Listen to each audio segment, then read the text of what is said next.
In the heart of the vast African savanna, where golden grasses dance with the wind and the rivers carve their way through endless plains, there lived a mighty lion. He was strong, powerful, and fearless, the undisputed king of the land. The other animals feared and respected him, for his roar echoed through the valleys, a sound that spoke of both power and dominion. But where there is strength, there is also cunning. And among the creatures of the land, none was more cunning than the jackal. Small and lean, the jackal was no match for the lion in battle. Yet he did not need brute strength, for the jackal knew that the mind, when used wisely, could outmatch even the mightiest of rulers. One scorching afternoon, as the lion lay beneath the shade of an acacia tree, the jackal approached him, bowing low. His eyes gleamed with a plan, his voice smooth as honey. "Oh, great king," the jackal said, "why do you waste your time and strength hunting when I can bring you food without effort? Should a ruler, as mighty as yourself, chase after his meals like a common beast?" The lion, though powerful, had grown accustomed to admiration. He prided himself on his wisdom, and the jackal's words flattered him. He lifted his head slightly, looking at the jackal with interest.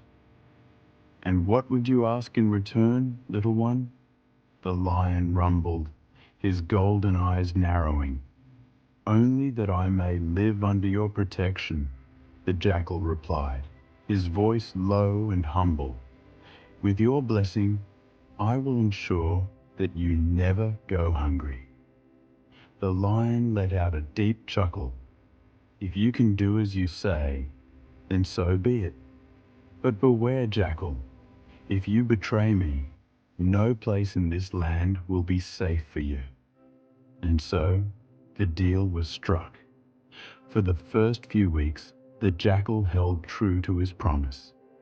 Each day he would bring the lion fresh meat, sometimes an antelope, sometimes a hare, and each time the lion would feast without lifting a paw.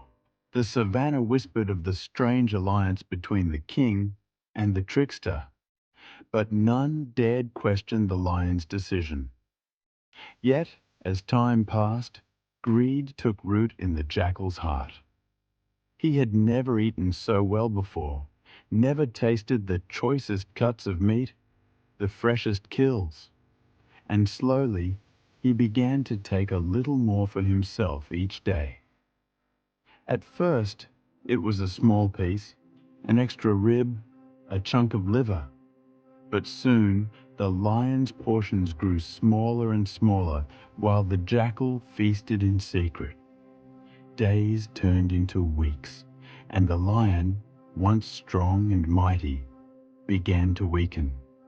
His ribs showed beneath his golden coat, his roars became less frequent, and his hunts, when he did attempt them, were sluggish and fruitless. One evening, as the lion sat before his meager meal, a few scraps of bone and sinew, he narrowed his eyes at the jackal. "Jackal," he growled, his voice carrying a hint of suspicion. "Why have my meals grown smaller? Are the herds moving away?" The jackal, ever quick with words, bowed deeply and spoke with great sorrow. "O great king, the herds have indeed moved to distant lands.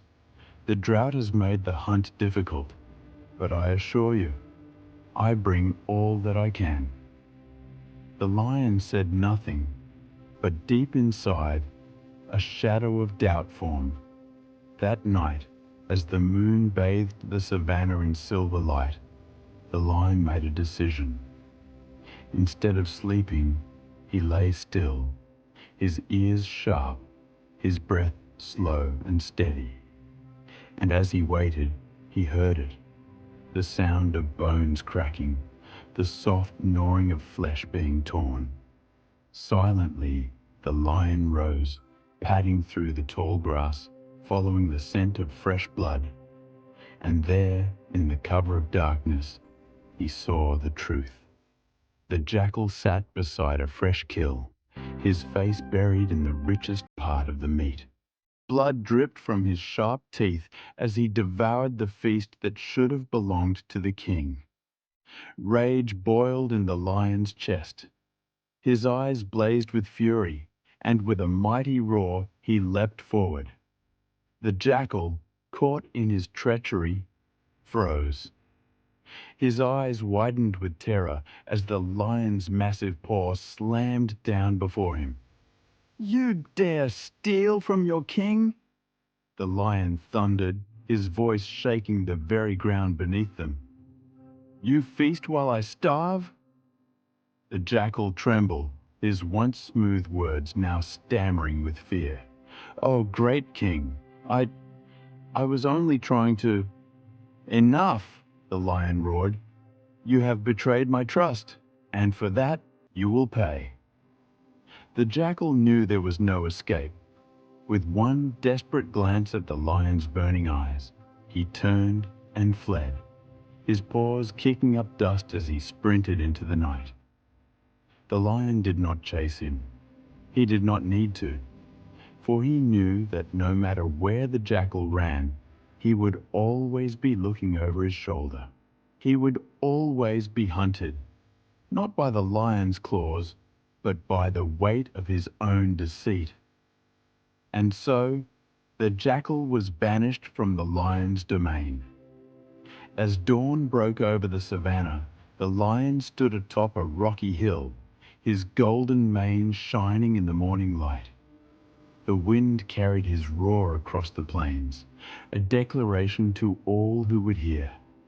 A king must be strong, a king must be wise, and a king must never place his trust in those who whisper sweet words but carry deceit in their hearts.